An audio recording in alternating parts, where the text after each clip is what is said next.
So this is episode 6 of At Random. I found out this past week by doing some research from the show of all our YouTube videos that I've put up in the past, or that we've put up in the past, I should say. And yeah, this is episode 6. Okay, so counting all the way down to since how long? I think we did our first show last year sometime. Okay. So wow, came a long way from just putting a little recorder on a table in one of our houses, of our apartments, yeah. Or desperately putting a camera up just to get the audio.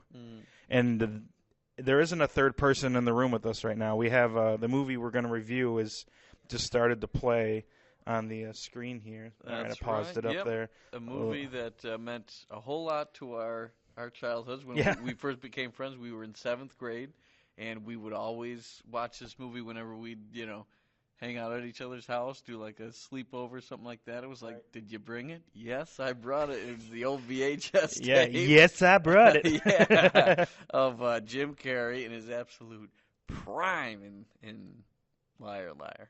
I don't know if he's better singularly in anything else. I mean, people love The Mask and people love Dumb and Dumber, but I think I would still, in a personal level, put this above that because not only is he really funny and really wacky, but he's really sentimental too. You really feel bad for him. It's not like a living cartoon like The Mask or Dumb and Dumber or something like that. It's or Ace Ventura. It's like a real. It's high concept because of the kid makes the wish, but you still believe he's a real person. Oh yeah, definitely. And you want to see him succeed. He's not a perfect person. In fact, the guy he's competing with to get his wife back, he's a much better man objectively. Yeah. He's a really honest dude, but he's just not the right fit.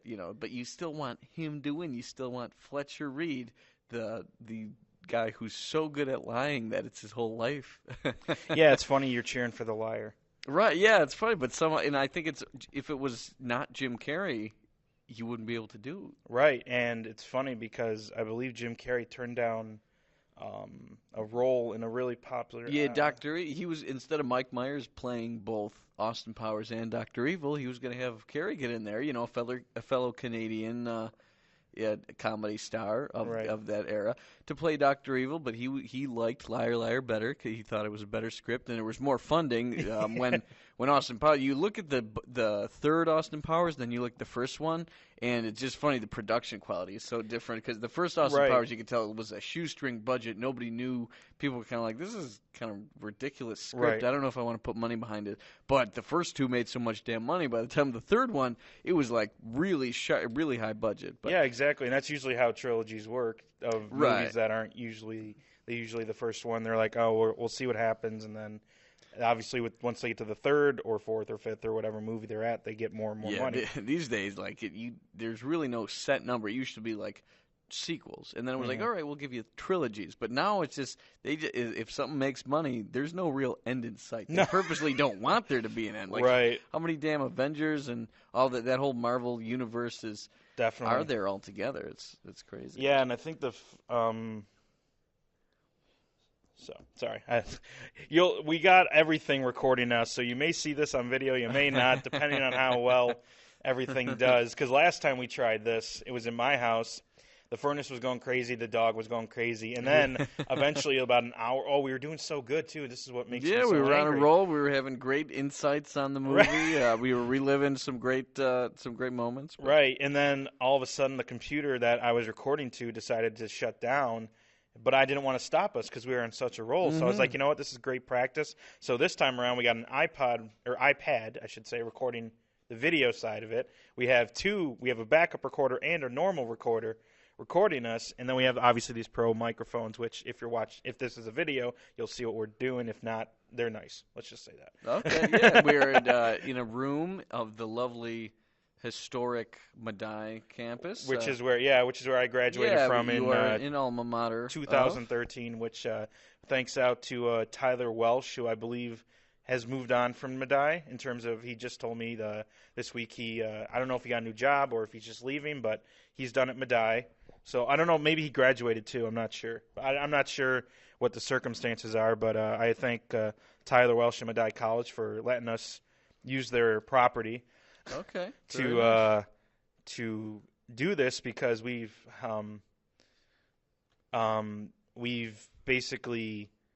tried this so many times. We've tried my basement. We've tried your house. We've tried my kitchen. We've tried Right. We everything. finally found a home here, and a good thing is when it comes to that is I know the luxury of you don't even have to leave house to go to work. But at the same time, it almost feels more professional, especially at this stage where we're just kind of doing this for fun. We both have broadcast experience, but we just wanted to feel more productive when we'd hang out, not just talk. Yeah, and not that we wouldn't be productive. It's just, like you said, the professional feeling of it. Like you're going to another place to record. There's a destination with equipment, and there's a set schedule and that sort of thing. You know, it can feel good because I know a lot of famous radio people out there. Like I think Jim Rome does his show from his own house, and I think Joe Rogan does his show from his house, and you could probably name a ton of others. Most big-time celebrities in radio or podcast, I'm sure, just kind of eventually, once they got big,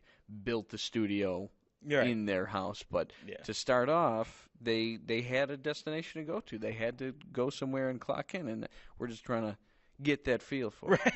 Right, and obviously we think maybe we'll be more concise. The last time we tried this, we didn't. We're going to do a little differently. We're going to have the movie kind of playing behind us. It won't be the main source of audio. You'll hear lines and bits and pieces. You may hear us laugh because we're just watching the movie. So we're hoping this format works. We're going to do movies one week, and then another week we're going to do WWE stuff because you're more into the movies, into the actors, into their careers and all that kind of stuff. And I love WWE. Yeah, you grew up on wrestling, and in fact, I didn't grow up on it because my parents wouldn't let me watch it. But as an adult, I've gone back and watched a lot of it. You caught up on what you missed. Right. Yeah, let's not get me in trouble on our first show here. Well, 6 technically. But yeah, the 5 before this, really, it's not like a series. It's more just honestly, those first 5 episodes, I think, were just literally the name at random. But then we realized you can't just go into can't close the door, turn on the equipment, and then just have an hour-long show. You have to have some form of content. So the name at random actually goes back to when me and Trevor were both at school, and I'm sure you've heard these stories if you listen to the first 5 episodes. Right, but yeah, that was the conception of the show, is we would go on either this year's campus radio station or just down the street. I'm a Buff State alumni. We'd go to WBNY 91.3 FM, still on the air, but it was called at random because we realized we were almost better without prep. If we made a list, we'd go through it and we'd be like, well, now what? And the show just got a lot better when we threw the list away and just kind of rolled with whatever we were thinking about. Exactly. But then we realized as professionals, you can't. There's no professional in the world that does it randomly every night. Yeah, exactly. We got lucky a couple of times, and we had this lightning in a bottle thing of that was an entertaining show, and we didn't even prepare. But we realized you can't rely on that. No, you can't do that. That's for sure. We stopped that once it started to cool off a little bit. Right. So now we're gonna try and get into the movie review things. I personally am going to start trying to do Let's Play, which is basically playing video games and commentating while you're playing them. Yeah, that's really popular. That seems like a whole third of YouTube is just that kind of stuff and now, also Twitch, too, as well. And I think Twitch is a little more friendly because I think they're a little more lenient. I haven't looked into it yet, but good. Yeah, I've heard that. Actually, it's funny because the game I'm going to start with is a game you know very well. It's Sly Cooper. Oh, yes, one of my favorite series when I was a kid. Yeah, the Master Thief raccoon and all his ancestors were thieves in different eras of history. You got to steal back all their artifacts and stuff. Yeah, that was a hell of a game. You know, so 1 through 3, all of them were right. And there's actually a 4th for the PS4 that I never got to play. But even though I have a PS4. Yeah, different company. I remember Sucker Punch made the first 3, and then they gave it to somebody else. Because they do the little... Right, yeah, that's in the beginning. You hear their famous logo, yeah. Yeah, you hear it. So, yeah, I'm hoping that starts in the future. Awesome. I got some WWE review ideas, so this is cool. just the start. Hopefully, me and you do and we also remember that we were talking like at dinner, we would meet each other up for dinner, and we would just have these random conversations. Like, man, if we just had recording equipment, and not as many people, yeah, we'd be sharing a bloomin' onion at.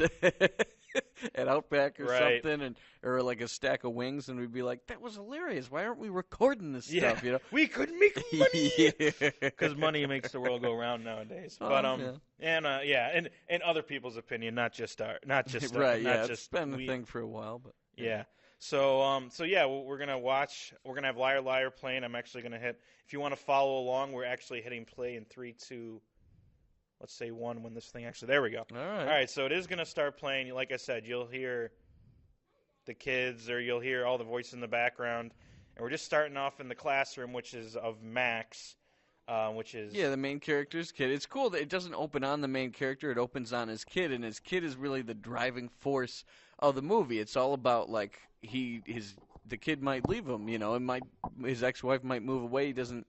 The only person he really truly cares unconditionally about is his son Max, and he's the first real character that you see. Right. And then we go from his really funny scene where they're talking to the teacher, and he says, "My dad's a liar." Which a is liar, like, you know, which is what he is, but right, he mistakenly said She's it. like, "Oh, you mean lawyer?" But then now we see Jim Carrey. Right, and he looks so young. Yeah. Compared to what he, oh my gosh. Yeah, this was going back about 23 years ago. I want to say 1997. It was before 2000, which is hard to believe. Like things happened before 2000. I know.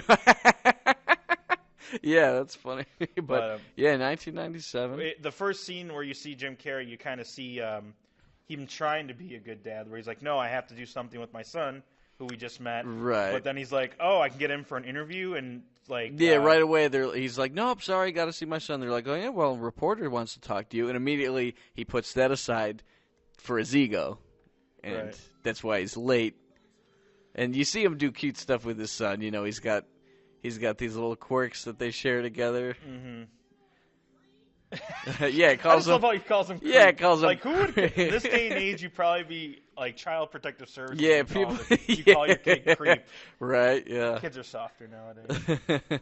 And of course, you see the famous thing that probably everyone who has seen this movie or knows of this movie knows. It's the claw. The claw. Yep, it's a cool thing. He's just tickling his stomach. Which it's funny. I don't do the claw, but I do that with my nephew Max, which ironically, his name's Max. Yeah. I didn't know that was your nephew's name. Yeah. Nice.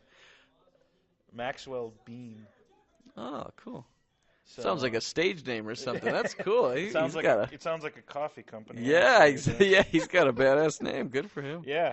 Well, cool. His kids, but so you've emulated this famous liar thing? Yeah, to make them laugh and stuff like that. Nice. And another funny scene just popped up where the kid just like you can understand the kid doesn't know that they're divorced or anything like that, which you find out because, you find out throughout the movie that they're not married anymore, and the kid just doesn't understand, which is normal. Like a kid that young probably just is kind of like, look, I just want mom and dad to get back together. I don't understand why they're living apart and stuff. But Rick Rude and Macho Man. And here it goes. Here's your expertise. Like this movie. Unfortunately, both have passed away since this movie was made. Wow. But yes, and the insight I have is that there's no way that would have been possible in this day and age when this movie was made, because I believe one was retired and the other one had. I think they both were retired, and one wasn't wrestling anymore. He was just in commentary.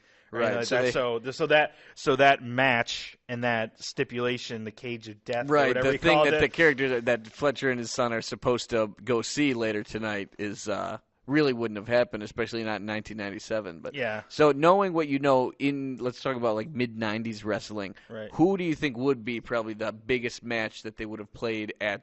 The LA Forum back then that would have sold out. What were like? Well, the two Hulk biggest Hogan stars? was still going around. He was still famous. I mean, he's still around now.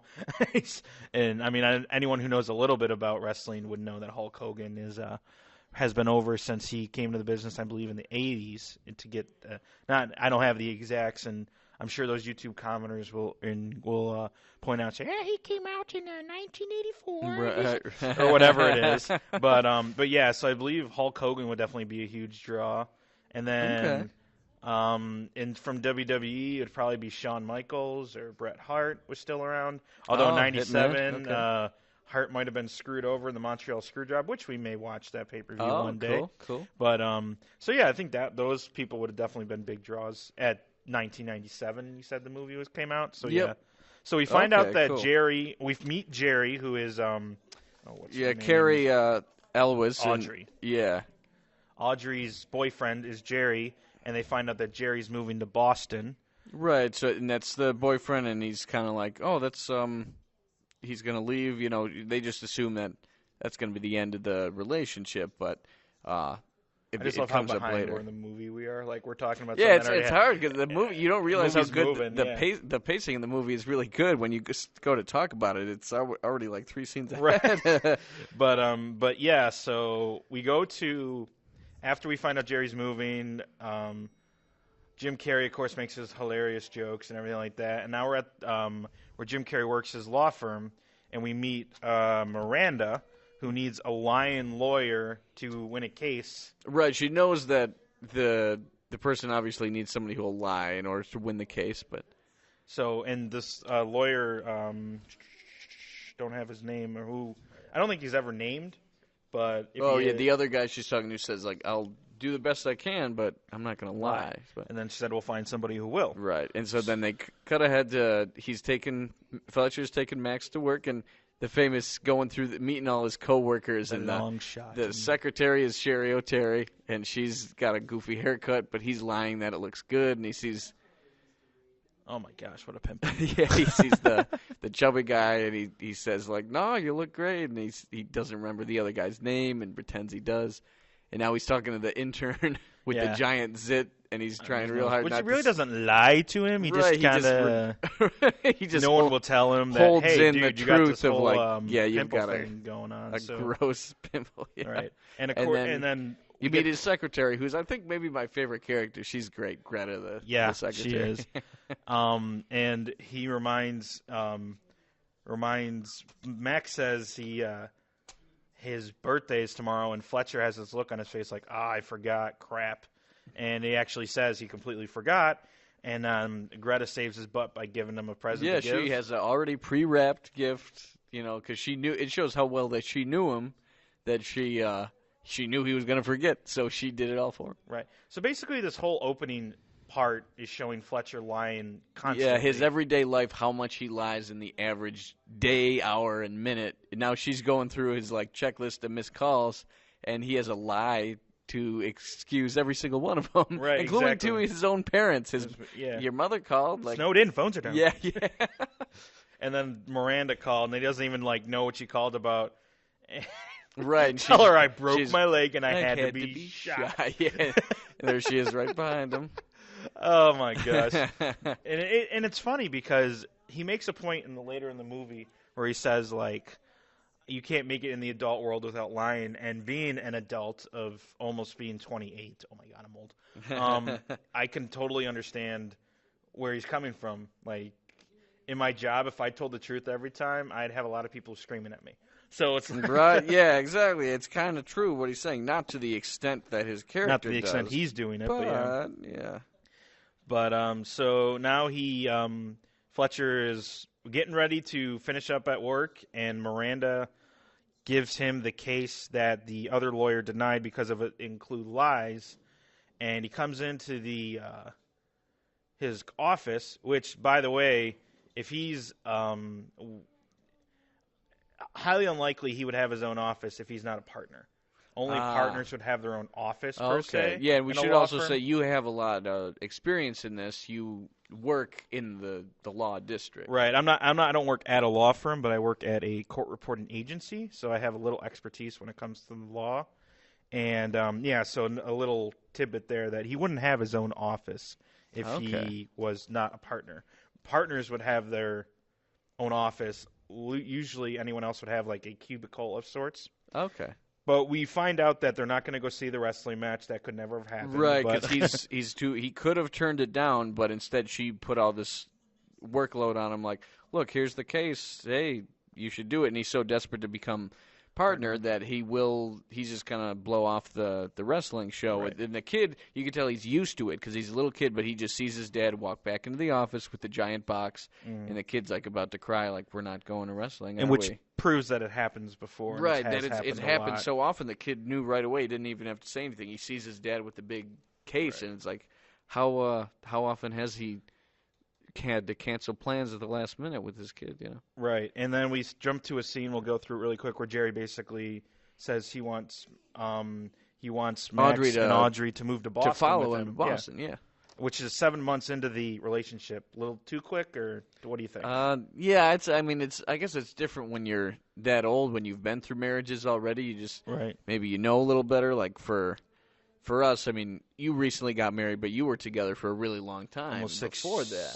6.5 years. Right, before, exactly. Yeah. So when you're younger, I think you need more trial and error just to make sure it works. But when you're older, maybe it's just a totally different game after you've gone through a marriage. I don't know. So we move to the next morning, and it's Max's birthday, and Fletcher gives him the gift. Yeah, he gives birth to the gift, which is really funny. Which is kind of funny. Again. I think this scene is there to show Fletcher. There's still like shreds of good fatherhood. Right, he's still like Fletcher. A good dad when he can be, but he's too much of a workaholic to devote all of his energy to it. Right. And basically now another instance where Max gets super excited that they can play, but then he postpones it, and you can see the disappointed look on his face. Right, he gets the baseball glove and a cool Dodgers cap, and he talks about Hideo Nomo, who was the Japanese pitcher, just came to the Dodgers in the 90s, who was like all the rage. He was really great at that time, so he's real excited. He's like, Dad, let's go play catch. You got me a great gift. Right. And again, as good a father as he is playing with him, he immediately has to go back to writing this case. Right. And same morning, now Fletcher had him for the night. Audrey, his mom, picks him up, and Jerry's there too. And a really funny scene happens where Jerry does the old birthday punches thing. Right, yeah. And Fletcher comments, he struck a child. Did you see that? Yeah. The 1, 2, 3, 4, 1 for good luck. Yeah. And basically you see Max get all excited about the gift and the gift that Fletcher gave him.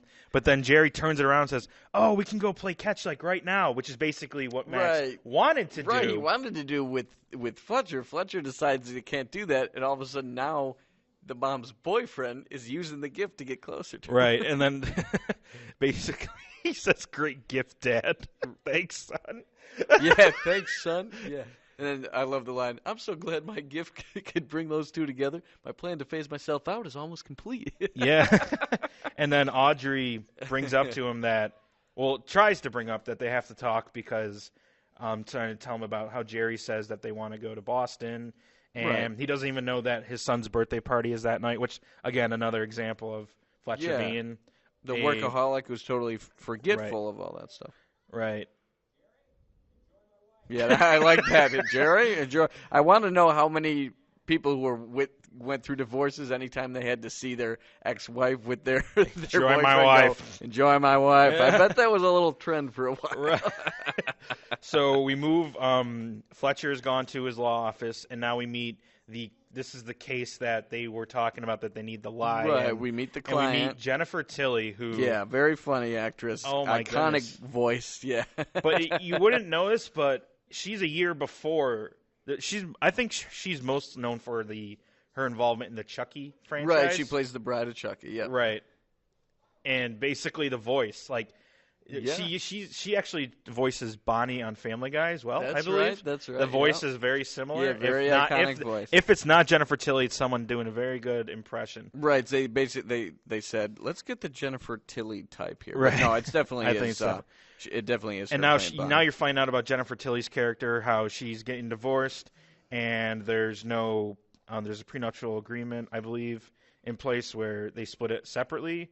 But she wouldn't really get much, yeah. Right. Or whatever the prenuptial agreement did. It seemed she was caught cheating, and in this they kind of explain, like, not only did she cheat once, but she's cheated like many times. 7 single acts of indiscretion. Jim Carrey's trying to play it off. It's like, look, it's just one act in indiscretion. She goes, 7 single acts of indiscretion. Right, and then he's like, he's trying to get her to lie, and this kind of is funny because we'll see later in the movie there's the switch. Right, at first he's trying to twist it like, you're the victim here. He's a workaholic, starved for affection, driven into the arms of another man. Yeah, you're driven into the arms of another man. And 7. She's kind of, really? She doesn't get it. And then he's going on about, like, he's going through this whole speech of, like, you're the victim, you deserve more, yada, yada, yada. And then you get to the point where eventually, like, she's trying to say, like, oh, he did, like, she's trying to justify it too. And, I mean, oh, man, this is hard to describe. Like, it's so hard to sit here and describe the movie as it's playing right in front of you. But I think this is a way to keep us kind of on track because me and you, if anyone listened to our show before, we can go off on tangents that make no sense. Yeah, that's right. And, like, he goes into this whole, like, Tina Turner thing, like, right, hit me again, Ike, and put some steak on it. Yeah, this isn't about you. This is about all women. Yeah. Basically, he's trying to make her lie so they get more money, and, like, she gets more money, and then eventually the law firm would get more money, and he would get the partner thing. And he goes, like this whole convincing thing, and then eventually... Yeah, he really just hypes her up. She was kind of timid at first, but he's kind of just goes on this grandstanding about, like, no, you make for convincing... Right. I'd be case. Convinced. Yeah. Hell, I'd divorce my husband if that was the case. And then she grabs his ass at this part. This is kind of... She's like, I have an attorney I can trust, and then... Right. And so he gets the case, and... Miranda, who is a partner of the law firm, is very impressed and like tells him, like, oh, I guarantee you'll get partner if you win this case. Mm-hmm. And basically he wants her to go to trial. We know this. He wants to go to trial. And basically he knows he has the party to go to, but he thinks Miranda basically comes on to him. And he's like, no, I'm good. And then basically he's like, well... Maybe this will help. Right. She just kind of like throws herself, jumps on him, bites him by the lip, and just stretches the lip. And then we go to Max's birthday party with the worst rendition of Happy Birthday I've ever heard in my life. Happy. It is like hobo clown. Yeah. Like it seems like a family friend. And then basically we go into the kitchen, and Audrey's getting the cake set up. Yeah, a notable thing you see, every other kid there, it's all the kids from his class, they're all having a really fun time. It's a great party. It's like a high-budget party, but Max looks really distracted. And it's because his dad promised him he'd be there, and he's not there yet. Right. And obviously, they're about to light the candles on the cake. That means the party's been going on for a while. Clock is ticking. Right, and Jerry basically is like, Audrey says she can't go because Fletcher, and then basically, like, Jerry's like, come on, the guys wouldn't show up if you didn't tell them. Which kind of, again, the common theme here is Fletcher, like, does just enough to keep Max happy, but it's getting to the point of, okay, you know what, he's like... Constant and then Audrey does her hilarious keep. Version of the claw. Right, and he's kind of like, you sure you really want to stay for that guy? He didn't even show up to this, and she makes the excuse like, well... I couldn't separate Max and him. They're too close. And he's like, what do you mean we're close? Like, no, they have their own little world the together. Gipper and I have that too. Yeah, the Gipper, which is what Ronald Reagan's nickname. And then Fletcher calls to say he can't come, and it's when Miranda's like all over him. Yeah, kind of a ridiculous. That is hard to concentrate. Right. Yeah. Yeah, I stubbed my toe on the desk. Yeah, he just keeps lying and lying and lying. The boss is really riding me as she's on top of him, ripping his belt off. Yeah, this definitely isn't for kids. If you're going to watch this movie, watch it as an adult. Don't let the kiddies watch it. It's certainly a PG-13. Right. Even by today's standards. Yeah, and then basically he's trying to say happy birthday to Max, but Miranda doesn't let him. Yeah, she unplugs the phone and, and then it implies what happens next. And now it's dark out, and they're singing happy birthday. Max still looks miserable, and he's kind of like, this isn't the party yet. We're not supposed to do it until Dad gets home, he says to his mom, like, my dad's not here yet. But basically, another thing I want to point out, who the heck has a kid's birthday party on a school night? On a Tuesday, at 8:15 at night, and it's like. And I mean, I know this is Los Angeles, so it's supposed to be warm. But what season would you guess this is? I mean, it seems like it's baseball season, so maybe I would say summer. Maybe like April. Maybe it's like spring. Yeah, April. So probably baseball season just started. That's why he's really into it. And it's warm, but it's not super like California. We have no indication of when it is. Right. Really. Yeah, they don't give away anything else, but I would say it's probably like a early springtime kind of thing. But and then Max basically is like, he says you can wish for whatever you want. Like his mother Audrey says you can wish for whatever you want. And yeah, and it tells him your dad will be there tomorrow and all this stuff. Basically, Audrey's sick of covering for him. Right, she's like, look, he makes these promises. She's out of excuses, and she just says, you know what, you just gotta. And then Max basically says, I have in my notes here, let the hilarity begin, because he wishes for his dad for one day couldn't tell a lie. Right, you hear the voiceover of the kid thinking he takes a long time, and he finally thinks this is what my wish is going to be. And they never, like, go through, like, he wishes, as all birthday wishes go, he just wishes for something. But usually you never know, like, oh, it's just a thing you say to kids to get them to blow out the candles and wish for something. Right, just a little custom but thing, yeah. You see the clock says 8:15, which that's why my point is why you having a kid's birthday party, most likely on a school night. Right, at 8:15 at night. And he just turned 5. Right, so he just turned 5. This is a class of 4-year-olds, 4 and 5-year-olds. And you transfer, once they see the clock, you transfer to Miranda's office, and basically Miranda says they had incredible, we'll call it relations. Right, yeah. And he says, I've had better. They just finished, and she says it's incredible. And then the first thing he says is, I've had better. Which kind of says, like, he wanted to lie, but he couldn't. Yeah, he like, wanted to lie, starts, but it just blurted out as truth. Right, blurted out the truth. And now he's basically going through his morning routine and saying the line over and over, I've had better. Yeah, you can't believe he screwed that up, because he didn't really want to get with this lady, but he's just doing it to help his career. For his career, yeah. But now he's realizing, well, damn, I did that for no reason, because then I screwed it up by saying that one thing. He can't believe himself. Like, which is hilarious. Yep. Then he gets in the elevator with a woman who has assets. Right, and, very gifted, bustily gifted woman. Yeah. She's got boobs. And he's just making small talk with her. She's new in the building and that, but he can't help but just blurt things out about. Right. Basically, she says that everyone's been really nice, and she's kind of shocked by this. And then he goes through this whole scene of where he's like, probably because you got big jugs. I mean, your boobs are huge. Right. I mean, I want to squeeze them. He's trying to switch to another lie, but it just keeps. And he keeps digging the hole even closer. He didn't put the shovel down, and he basically gets punched in the face. And you're starting to realize that he can't go anywhere without telling the truth now. Like, he's so used to telling a lie. And he still doesn't know, can't put his hand on it exactly.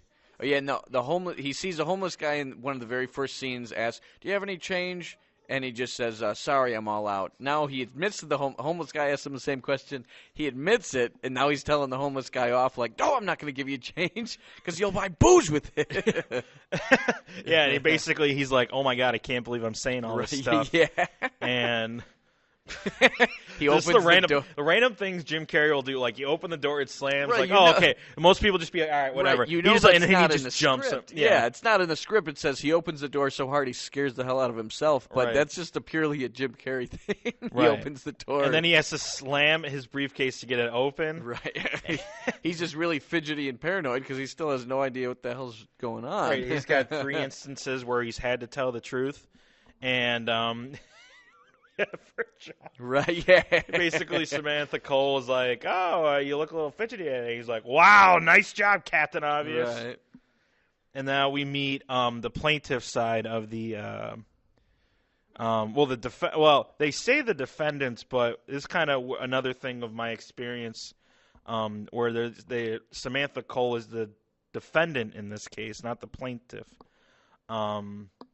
She's not bringing any charges here against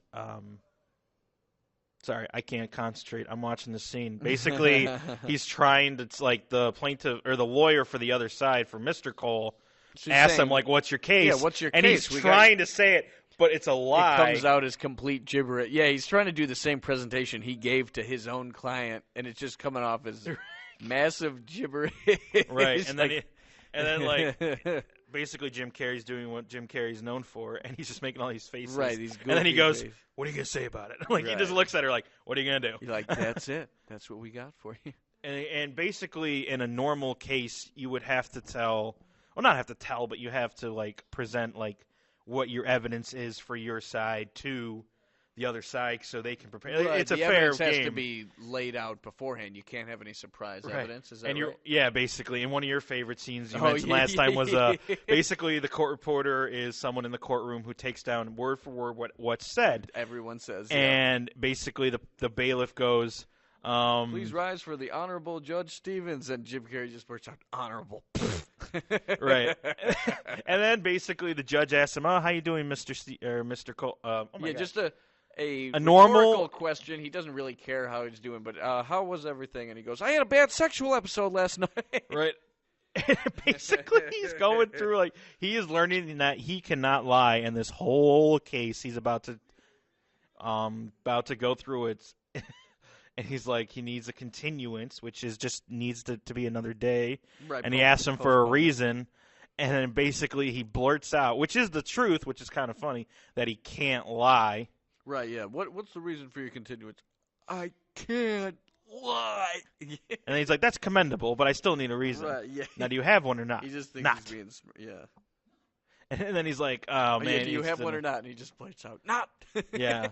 And then basically he is trying to get out of this as quickly as possible. And there's mention that there was a settlement offer, and he's like screaming that we should settle. We should settle.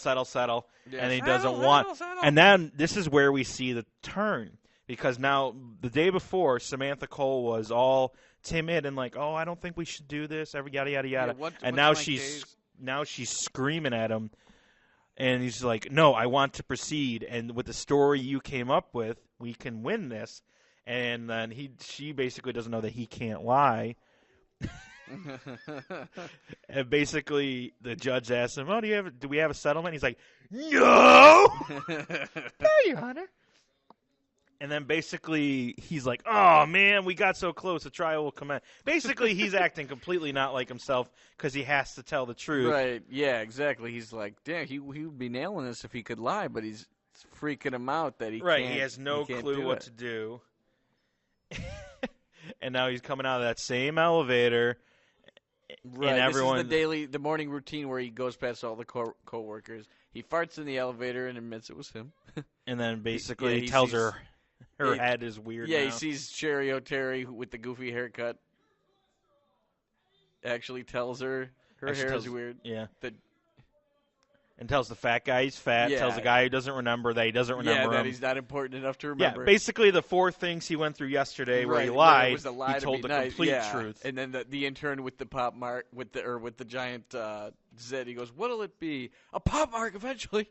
And then the secretary comes up to him and he goes, "Don't ask, for God's sakes, don't ask." Now he realizes basically he can't lie, so now he's testing it. He's testing it out. So he sees a blue pen and he's trying to force himself to say the pen is red. This is probably the funniest scene in my mind of the whole movie. It's probably his best acting too, because you could tell he's trying to force out something that can't be forced. Yeah, he's trying. He's like he's trying to say it's red, and he's like, yeah, and he's trying to say green. He's like, right. It's really amazing how he makes it look like such a damn struggle when the only thing he's struggling against is himself in real life. Exactly. And he's like, and he's trying to test it. And then he's like, "Oh, I'll write it." And then he tries to write, and the pen takes on a mind of its own, and it's like, ah! Basically. You're gonna have to excuse this, ladies and gentlemen, because there will be points where me and Trevor don't talk for a little bit and just let the movie play. Right, because we're just enjoying it. It's just so hard. Yeah, we're enjoying it. And here his arm is like a noodle. It's like his arm has a brain of its own as he's trying to force himself to write the lie. Right, exactly. Yeah, write it or I'll break it off. And then you see he's actually writing it, and he's like real confident, like, "Okay, yeah, I'm writing it." And he looks down. It's blue. It says blue. And I now said, the pen has a real mind of its own, because now the pen turns on him and he's fighting the pen off, just like the claw that he did earlier. Right, exactly. And then Greta runs in and is like, "Boss, what happened?" Yeah. She hears all the commotion, and the pen is blue. You hear him talking, but you don't see his face, and then he slowly reveals himself from behind the desk. God damn, pen is blue! And he's got he's written the word blue all over his own face. Except for B.B. King, I think it says on one side. Oh, yeah, That's and then funny. basically he's understanding, oh my God, I am screwed because I can't lie and I have no idea. And what office has a sink in and it? he's randomly just got his own sink. That's this pretty luxurious office. Yeah, and then the more lies he told yesterday about his call list. Basically, he said that the settlement offer was a strategy to mess with them, which he didn't say yesterday. And he's asking, your mom called? Are you back? And he says no, but he's shaking his head yes. Right. Like, he's trying to lie, but he can't do it. Right, all the normal daily lies he told. Yeah, and then basically I love that scene. Are you still picking up your son? Oh, I'm such a shit. And then he just sits there and he's like, wait a minute. Right. Yeah, I guess that was the truth. And then basically he doesn't lie. Actually, he's telling the truth this time that he can't because court. And nobody believes him. It's like the kid calling Wolf. Right, nobody believes she's like, him because no, I'm serious. This time it's not a lie. She's and like, he says really? something to, I really want to see Max. And then he's like, has a revelation like, that's not a lie. That was the truth, yeah. Now he reveals to Audrey that he was telling the truth. And he's like, basically he's like, oh, I shouldn't have said that. Oh, my God. Who says that? Who says that?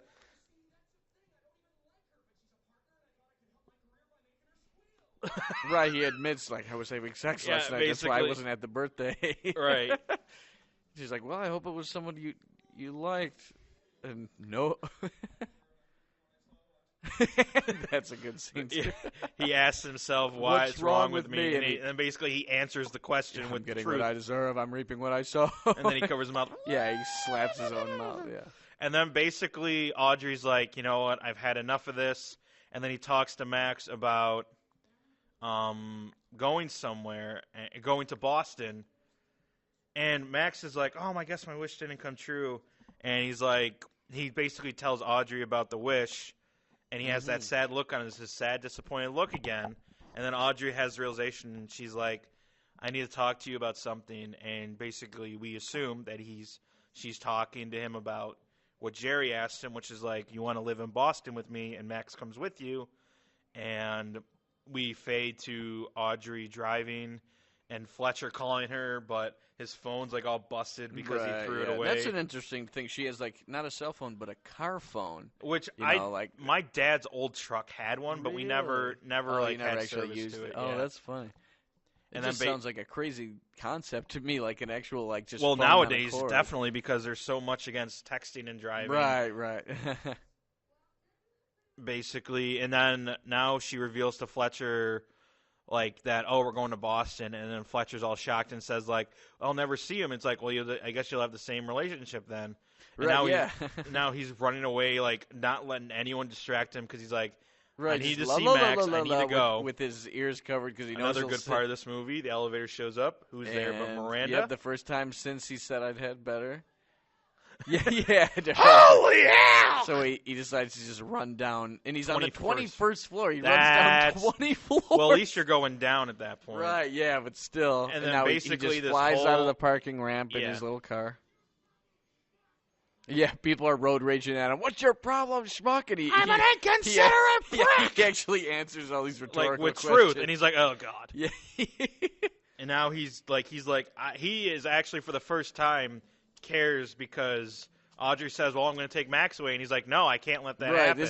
That's the way to motivate him. So he's driving, and then the cop catches him. Yeah, motorcycle cop sees him fly by doing all this crazy stuff and pulling him over.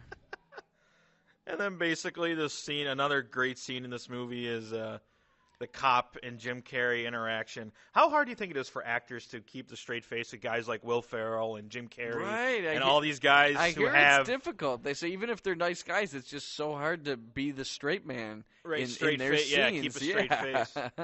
How hard was it? This is probably why they filmed it like behind the cop. And basically he goes through the whole list of everything he did, which rapid fire, which is like, how did he even... That'd be so hard to say without breathing. And then the best part is, I have unpaid parking ticket. Yeah, he names like all 10 violations on the street he did, and the cop goes, is that all? No. I have unpaid parking ticket. He opens the glove box and just dumps out like a dozen. Yeah. And then you see him pull up in a taxi. Which we assume a lot of time has elapsed, and Audrey's actually been waiting for him. Right. And she's like, why did I wait for you? You lied once again that you were going to show up on time, and you didn't. Yeah. So now we're basically, he's like, no, I'm changed. And then basically yeah, she just realizes, wait, did you come in a cab? Yeah, and then basically he has to go get from the impound.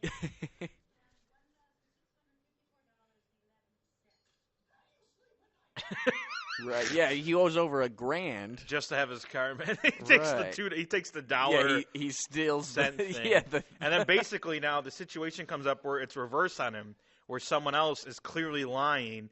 Basically, the guy drives his car up very recklessly. It's a expensive car, it looks like, and he pulls it up very recklessly, and he's like, "Oh, there's a scratch there," and he's like, "Where?"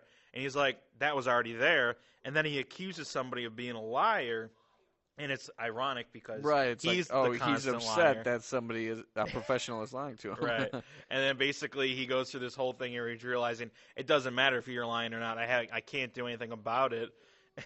And actually, let me pause it here because I have a funny, obviously this movie we're watching is what was the theatrical version, the version you would see if you went to the theaters.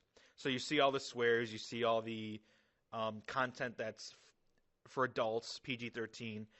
But if this were to play on TV, they would change a couple scenes, to not show, so everyone can watch it. It's a family-friendly movie.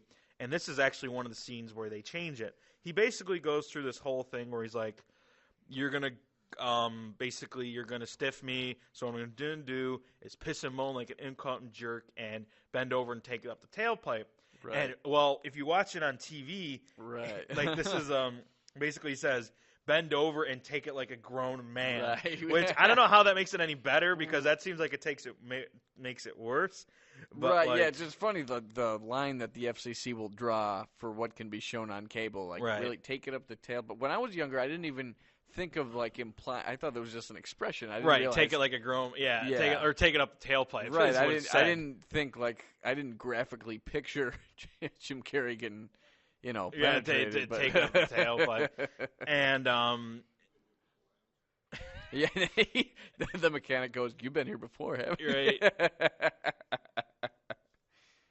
And then basically Audrey and Fletcher are now having a conversation about this move to Boston, and basically he's going through. He's like, he's not me, and that's he's kind of Magoo.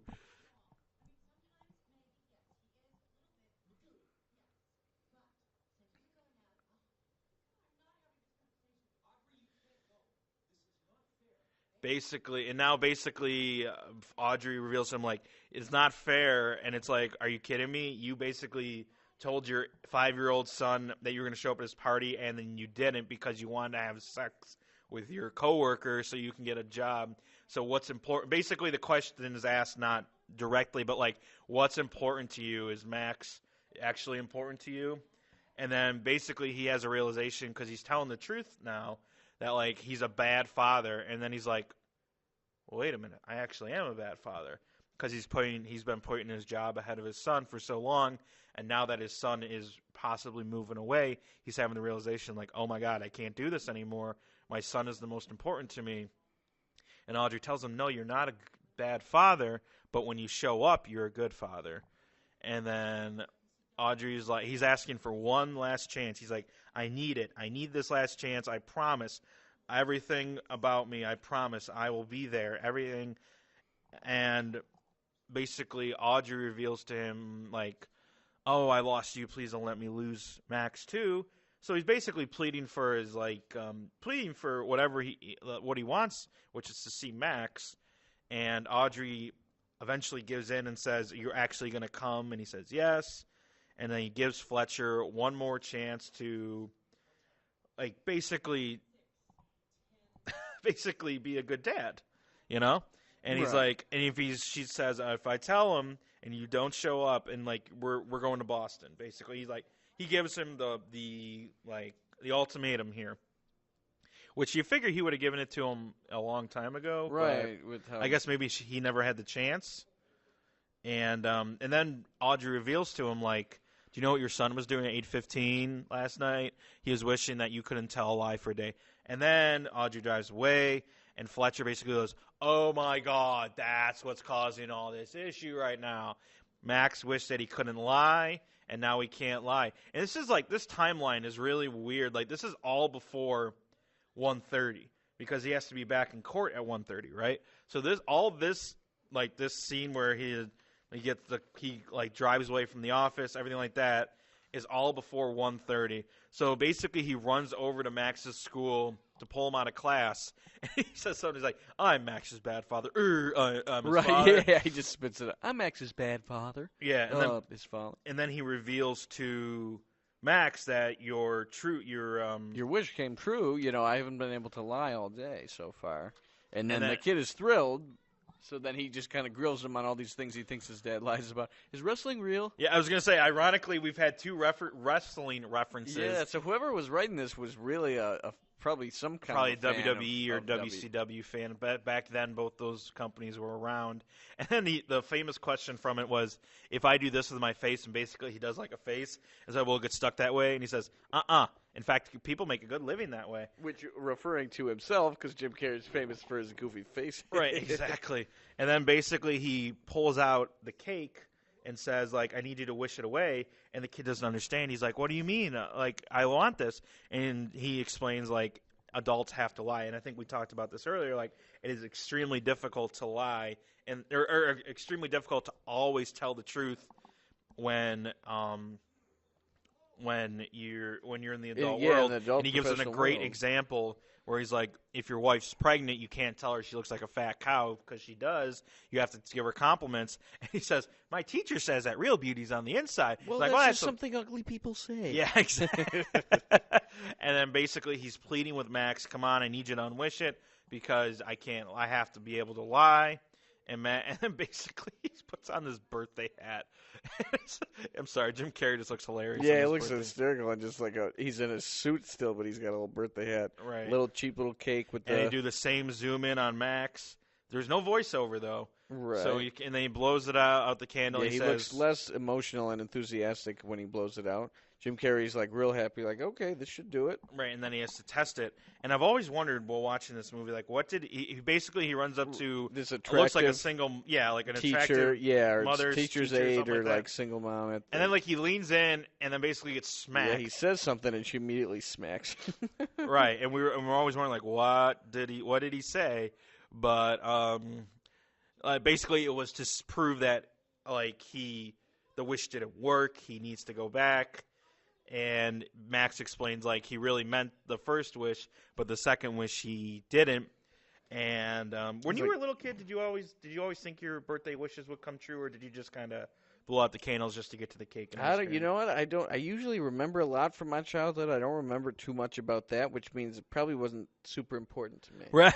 Probably didn't even make. I don't remember ever making a wish. Usually. Either. It was because it was right before you open your gifts. Gifts and the cake. So it was mostly when I was really little, probably just revolved around that. Like, I wish I got, get through this, right? Or one of these gifts is the thing I most want, some Nintendo 64 game or something. Oh, my gosh, Nintendo 64. So awesome usually it would come true because, I would only ask for so many things. I was bound to get at least some of them. Right, so. Exactly. And we're kind of talking over the scene where Max basically explains, like Fletcher goes, oh, everyone lies. And then Max goes, but yeah, you're the only one that makes me feel bad, which pulls right at the heartstrings. It's like dental floss over the heart. And then we see, like, he's mad and he's, like, feels bad.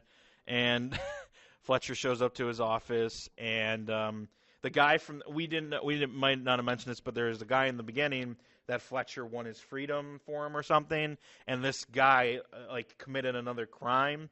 And he's on the phone for Fletcher. And Greta says he needs your legal advice. This is another one of the scenes where I was talking about where they, when you watch it on TV, they switch up the language. And he basically, the real line is, stop breaking the law, asshole! But on the TV version, it's, stop breaking the law, loser! And you can clearly tell, like, somebody dubbed in the voice. It does not match the mouth whatsoever. Right. And now he's revealing, like, slowly to people that this wish came true. And he tells Greta, his assistant, that this wish came true. And she thinks it's cute. She's like, oh, kids. Of course, he was thinking about that. Right, yeah. He thinks she's crazy. Right. And he's like, no, your kid loves you. You're his hero and that. And he's like, then how come last night my kid was wishing about that? Right. And Miranda. She happens to be walking by the office. She overhears that. She kind of believes it without any grain of salt. Yeah, she's like, huh. Yeah, he's like, isn't it weird to you that I was telling the truth the whole morning? Right. I don't know how long she stays and listens, but, like, basically. Yeah, she stays like right after that line. And you're right. Lying. She kind of just like she's just leaves. Like, she's well, like, that's how that goes. So she thinks she's it's trying one of to those think 24-hour curses. Right. Yeah. And like, what does that say about Miranda? She's like that she's desperate to get revenge on him that she'll just say, "Oh, he's incapable of lying." And now instead of Max grilling him, now it's Greta grilling him. And basically, it's a really legitimate issue where it's like she asked for a raise, and Fletcher said that he would give him the money out of his own pocket, but he couldn't do it. And basically, he said a lie so he wouldn't have to pay her any extra. Right in her back pocket. It's funny, like right in her back pocket, she was like, "All right, Greta, name something I normally lie about." She immediately just spits out this story of right, and then like, she's like, "Oh, you lied to me." So now so Greta's going through quitting. She's putting all her stuff in a box. She's quitting because. Yeah, now Fletcher's on the phone with the judge, and he's trying to get a continuance so he can lie again. And another question that Greta asks is about a picture frame that Fletcher gave her, and it says, like, "This is, you said tell me this is from Tiffany's," and she reiterates Tiffany's, and which she's would like, have been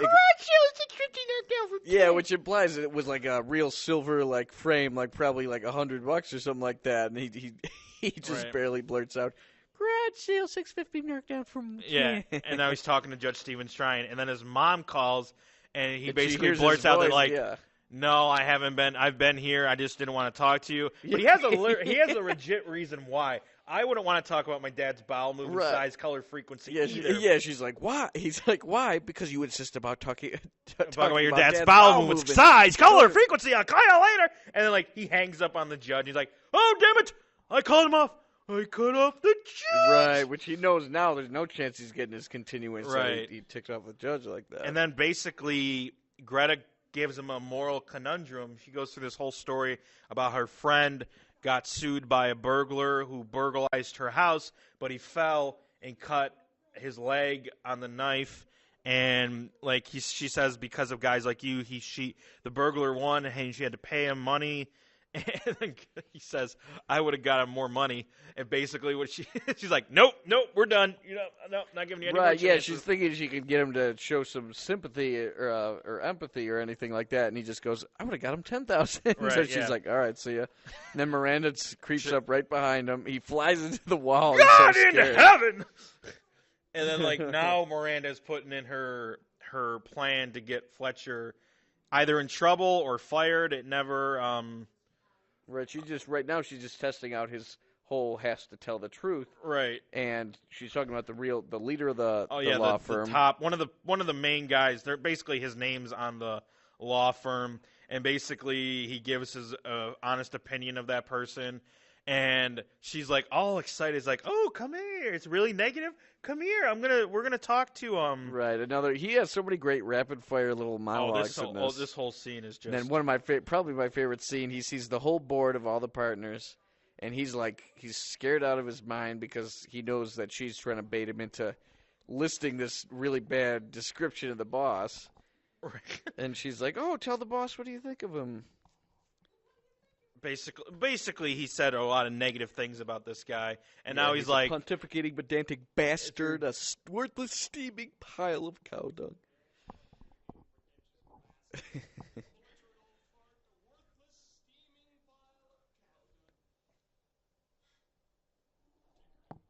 I love it. Of course, he's like, he's like figuratively follows speaking. it up with figuratively. Now, the whole board is all like cringily looking back. What's the boss going to say to this? And at first, he looks like he doesn't know what to say. He's kind of pissed, and then he basically gives the reaction that nobody was expecting. He takes it as a joke. He thinks it's hilarious. He thinks he's just screwing with him.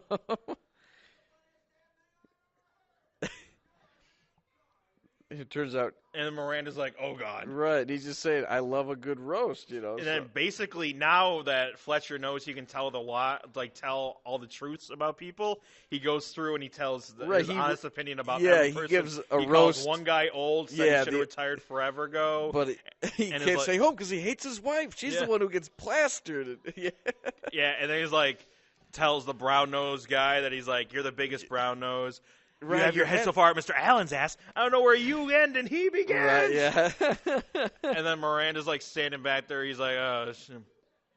Right. You just got everybody out. There's probably like 15 people on the there are 12 people on the board. He just goes one by one and just like tears their life apart. But he realized it's all a joke, so no one takes it seriously. Yeah, the boss just loves roasting people. That's his thing. And then he just screams at Miranda, "Slut!" Right, and everybody's just in an uproar. It's an absurd like cavalcade of everybody laughing their ass off.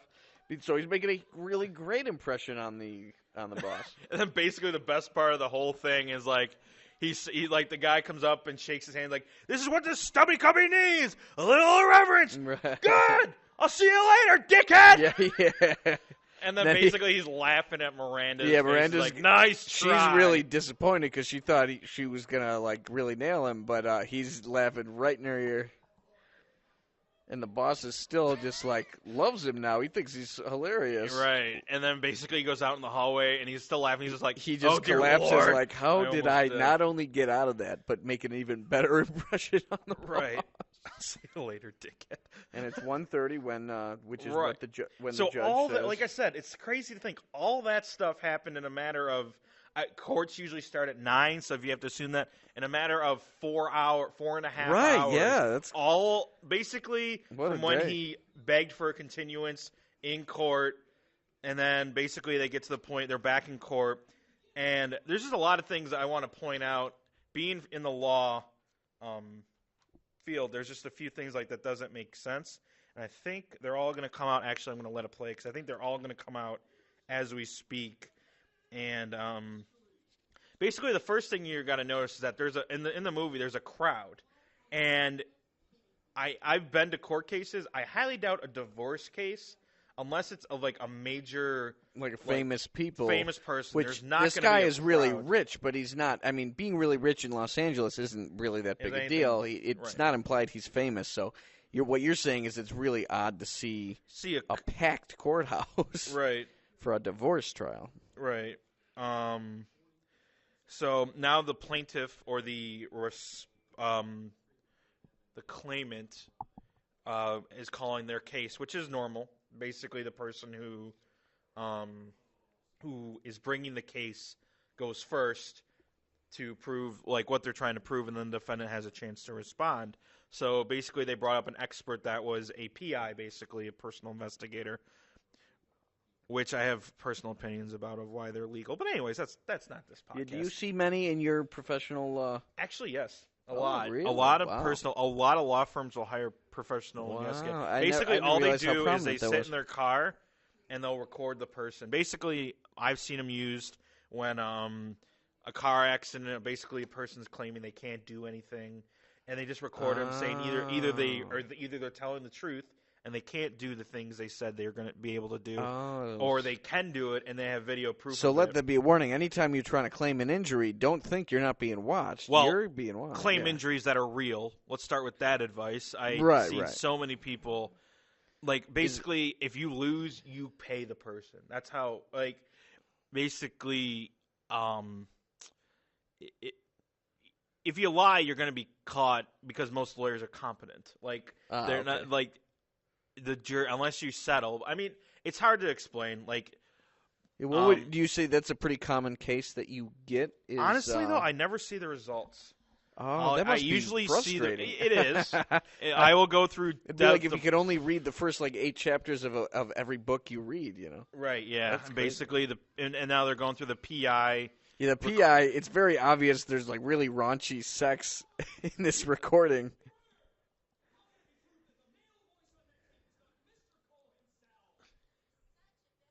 Right, Jim Carrey he's like, oh, spits out a whole glass of water. How do we know that's not her husband? And then right away she says, "You're such a better lover than my husband." Yeah, basically eradicating his question. Right, and this then is he goes, another thing. Tape recordings are not admissible in court. So that would not be because you can edit with it. You can edit, and plus you can't prove that it's really them necessarily. Exactly. Okay, right. That's why you need a video. It's all behind about it. video. Obviously, we would not want that video of whatever was going on. I highly doubt that would be allowed in any courtroom unless it is legit. I highly doubt. As far as evidence, what have you? When there is really graphic evidence, who sees that, or how does that usually work? I can't say in 4.5 years. I can't say I've seen stuff that shouldn't be admissible like that. Oh, okay. I've heard lawyers ask the question, and basically they make it as PG as they can, like, have you been able to have relations with your significant other since this car accident? And they say yes or no. But that's kind of kind of as far as it goes. You'll never hear a recording of someone having sex. I haven't heard it. Okay. I haven't heard it in 4 years.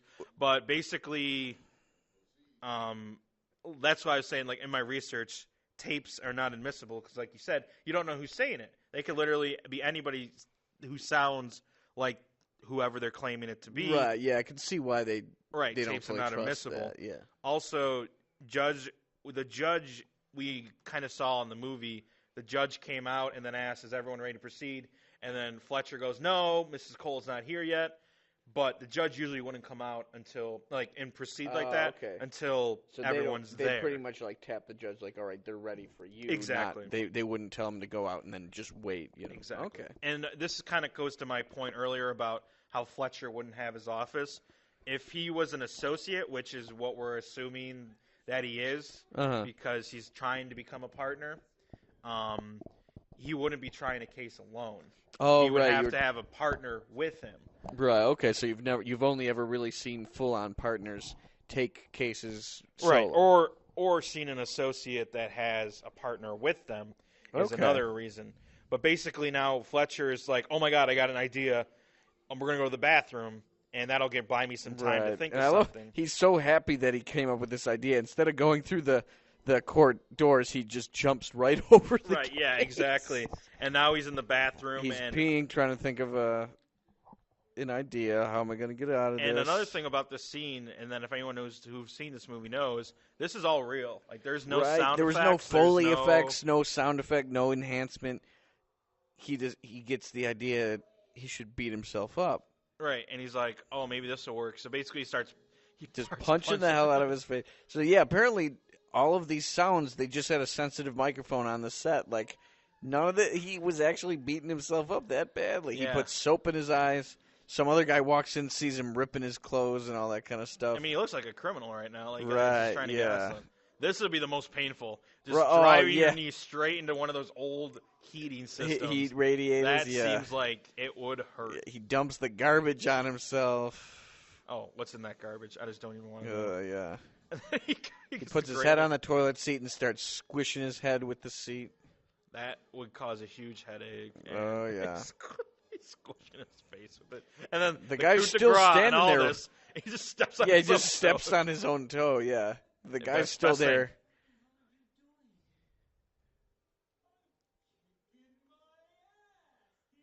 Yeah.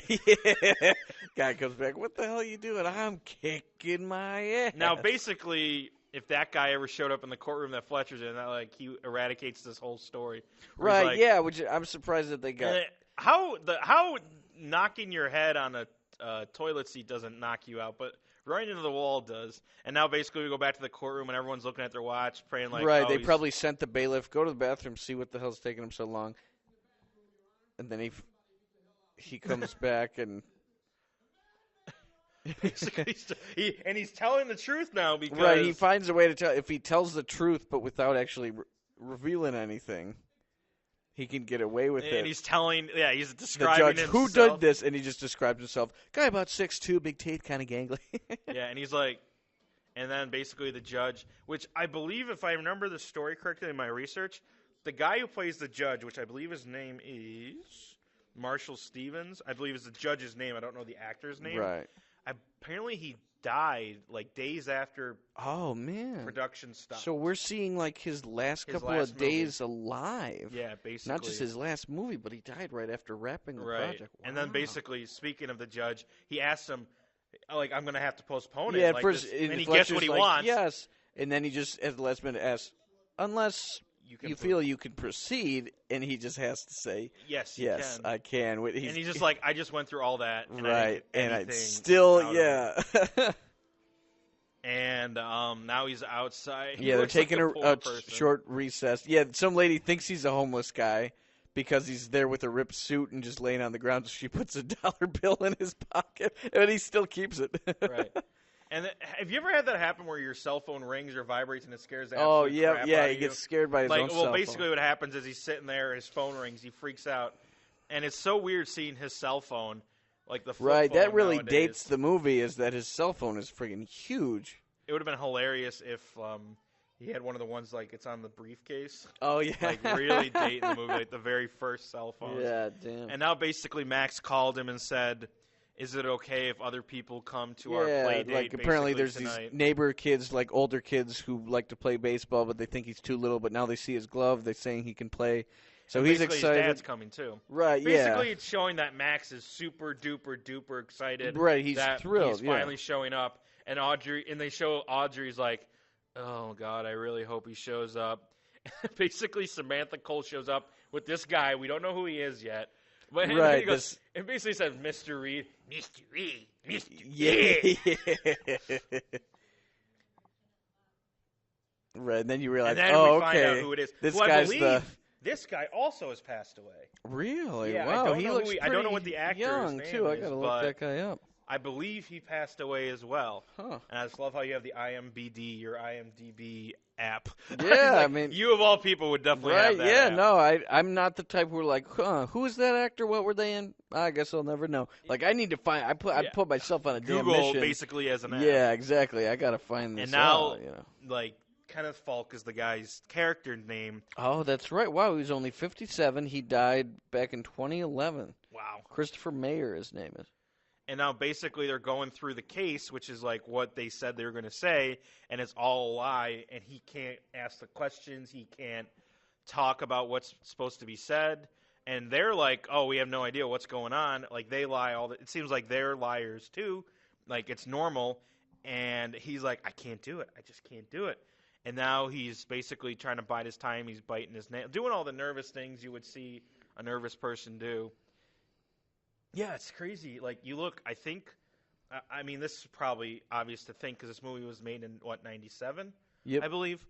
And Greta was a little bit older, so it's safe to assume she passed away as well. I think she did. Yeah, it's weird. This movie. Marshall Stevens, that's weird, the judge. Right. Kenneth Falk character. Yeah, movie's only a little over 20 years old, but a good amount of the cast has passed away, unfortunately. And now this is the other thing I wanted to say about the legal part of this is Fletcher says respondent calls. Now, respondent would usually be the second person on a caption. Okay. But if you go back to the beginning of the case or beginning of the trial here, the judge says Samantha Cole versus Richard Cole. Now, in that saying that caption as is, the respondent would be the second person. So technically, Richard Cole would be the respondent. If basically it's flipped. It's flipped. It should be the other way around. Okay. Basically, the bailiff is swearing in. The pool boy. Falk. Yeah, the guy from Right. the tape, from the sex tape. Right.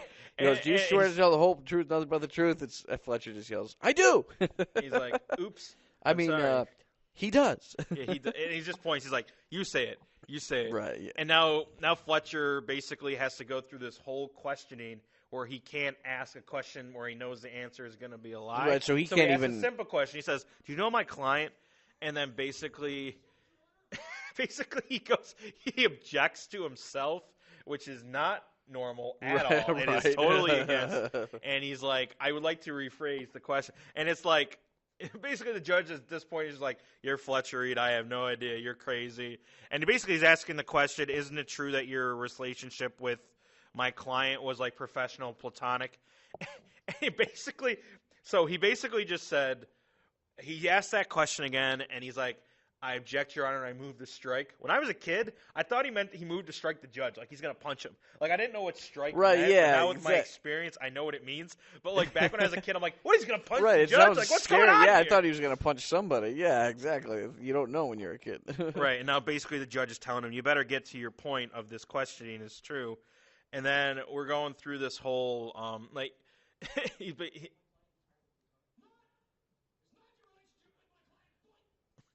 basically he's telling the truth, and he's like asking all these questions, and he's like saying, basically,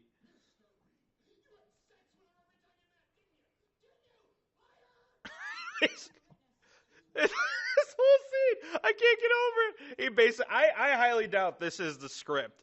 I'm pretty sure. I Jim want to Carrey know just if Jim went wild with that. Yeah. Basically, he gets that answer. And he's like, oh God, what did I just do? Oh no, he's nothing further. Basically, I would not.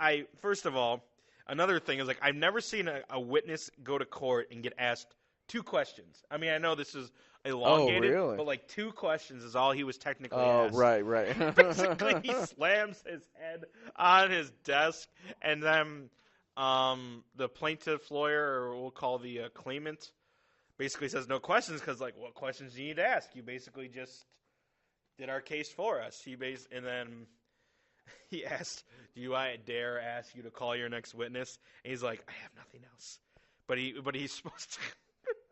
Basically, he hit his head so hard on his papers that when he came up, there was still a paper stuck to his head. And like we said, this is another instance where it's reversed because Samantha Cole was the timid person that didn't want to do this originally, and then got convinced. And now Fletcher's and she says something. Basically, she says her age, but her age that she just said to him is not her age that's on her license. Right. And now he's like, "Oh wait, there's a way I can tell the truth, and still win." And now basically it's just hilarious.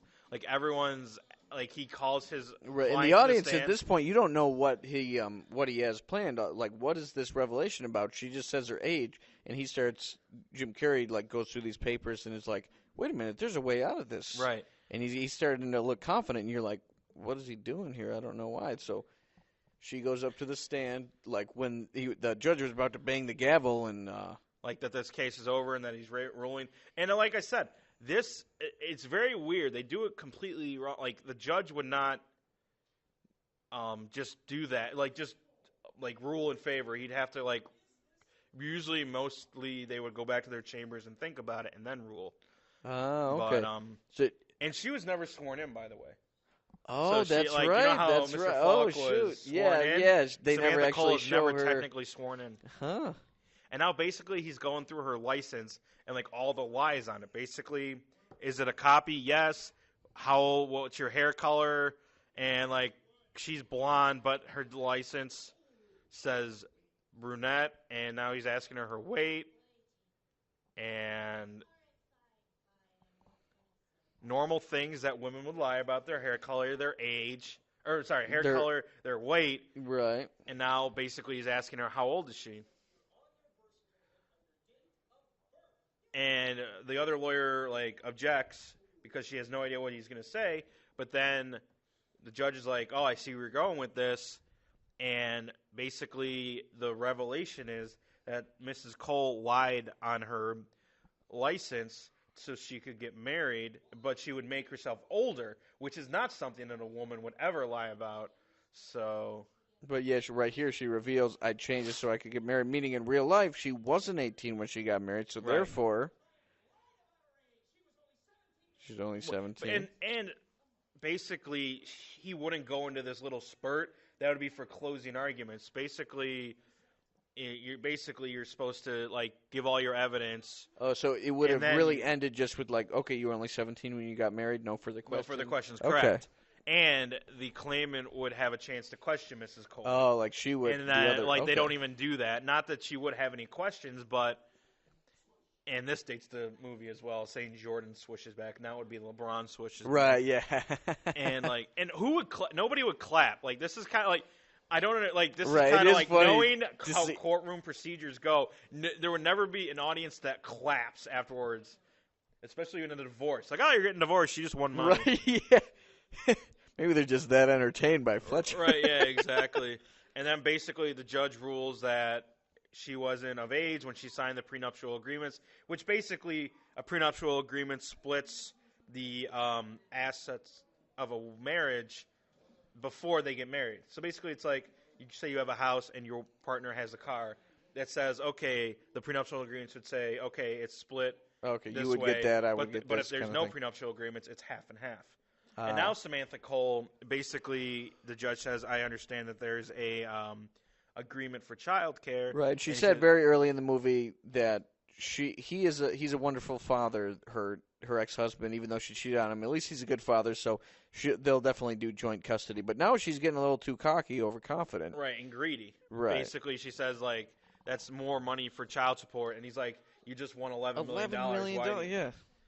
And then she goes back into his speech from before, where he said that she's the victim, and she says, I don't care that he was a good father. I want my money. I want my money. And now the truth is there is no agreement on child care.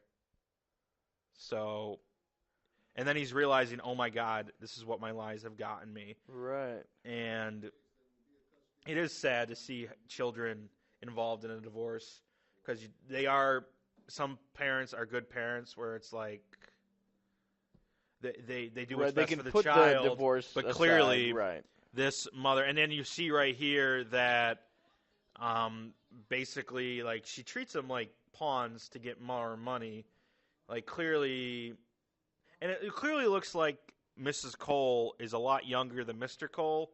So clearly, like, she married him for his money. Right, it seems that way. Then she cheated on him a bunch of times and has now taken a bunch of it because of this technicality and because of in court. Right. Yeah. And then now they have these kids that he's a good father, but he's not even going to be able to see them, and now he has to owe her even more money for it. And he's a really defeated man, and Fletcher kind of sees himself as like, damn, I caused this. I really ruined these kids' childhood by... Now they have to go with their mother, who's obviously a terrible person. Well, yeah, she's revealed to be a terrible person.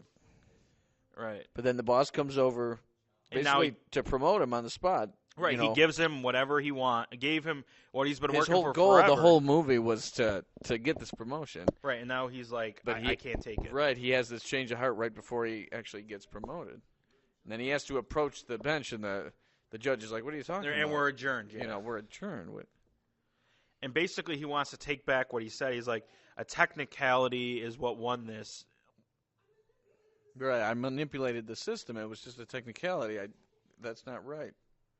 And now the judge may agree with him, but having basically it would be like someone random coming up on you and saying you're acting shitty, or me saying, my video's terrible. I've never met him before, anything like that, and they come up and they're telling you that. Basically, that's what you're telling the judge, like, I don't agree with what you just say. And then basically he has a revelation where he's like, and it's just crazy, like, basically all movies have this moment where the main character has the revelation, and right, this is the character getting the full arc. He just learned that there's more to life than the promotion. He gets the promotion, but he gives it up for doing the right thing, So he gets arrested, and now he's like, I get a phone call. And of all people, why would you call your ex-wife? He calls the ex-wife. They don't imply he knows many other people, but still. Yeah, and basically now now they're leaving to go to Boston, and my thing again is like most courthouses close at 4:30, 5 o'clock. Right. And she did say 6. So unless he literally has been held in holding for an hour, and now basically she's like, no, I'm done with you, and he just basically wasted his one phone call to someone who's not going to come get him, and now he's stuck there, and he knows that Max and Audrey are leaving. Not that he doesn't care about Audrey, but he cares more about Max. Right. And my thing is, so he's all big about, them not going to Boston. He's going to stop them from going to Boston. But weren't they just going to go look at houses? Isn't that in the beginning of the movie, he's like, oh, we're going to look at houses this weekend, is all he said. They didn't say they're moving there. Oh, you know what I mean? Yeah, so this kind of destroys the whole movie. Oh, yeah, she was going with him anyway to help him buy a house, but right, to look for a house, right.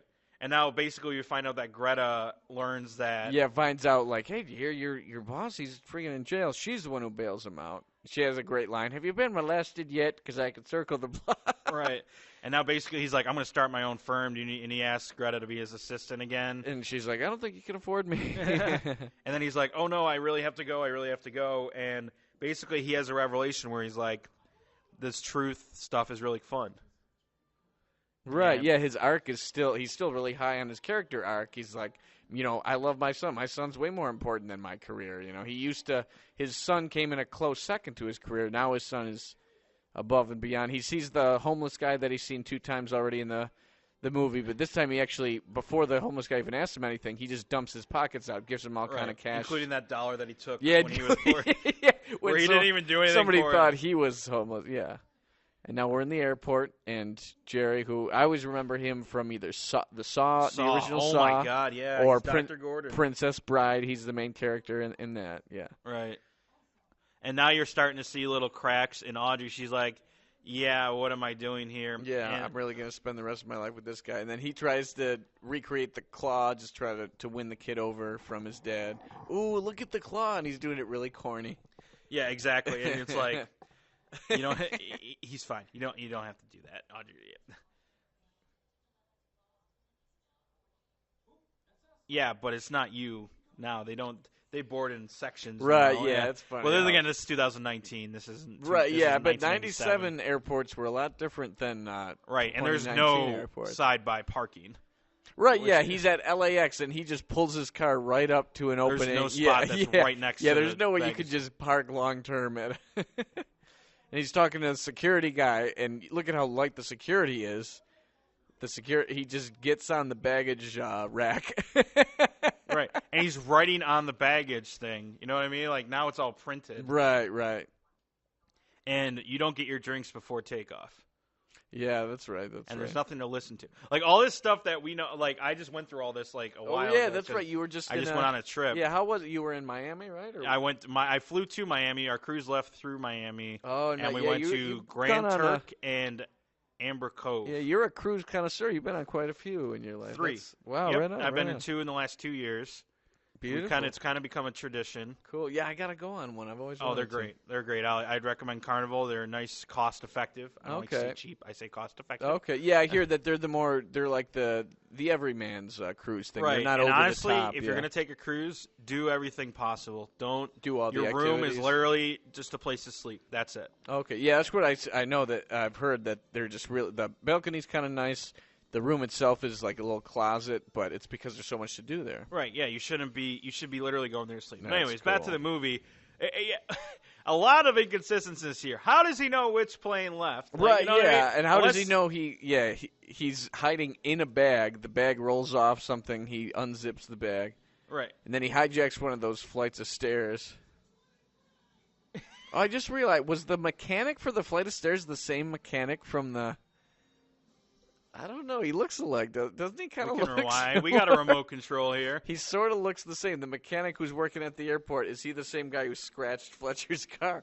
He could just kind of look like him. No, I don't think so. Okay. He had a little too much of a toupee on. Right. Thanks. And how can you know it's running great? Right, You literally pulled it out. Right.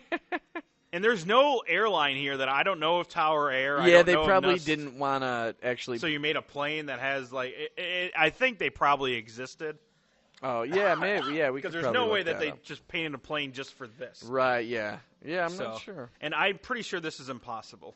Right? Yeah. How the hell does a flight of stairs, which probably goes maybe 10 miles an hour at most, catch up to a plane? Catch up to a jet plane that's about to take off. A Boeing 747, right? Right. Yeah. That has enough fuel to go coast to coast. They're going from Los Angeles to Boston. Operate one of these things. Right, yeah. And then you see him on the outside. He like sticks his head through the windows.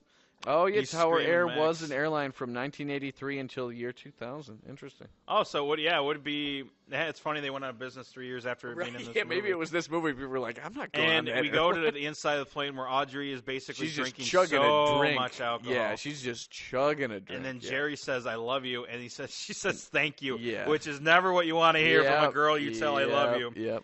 Thank you. And then she basically says, thank you very much. And it's like, he's starting to realize, okay, this is a mistake. Yep. And we're on a plane, and yes, it was, sir. 7 months is too fast. Anyways, and then basically Fletcher shows up in their window. Yeah, he catches right up to the window, and he goes, oh, my God, it's Fletcher. She's like, no, it's not him. And he's like, no, look, it's Fletcher. And he's sticking his face right in the window. I mean, yeah. What's he doing?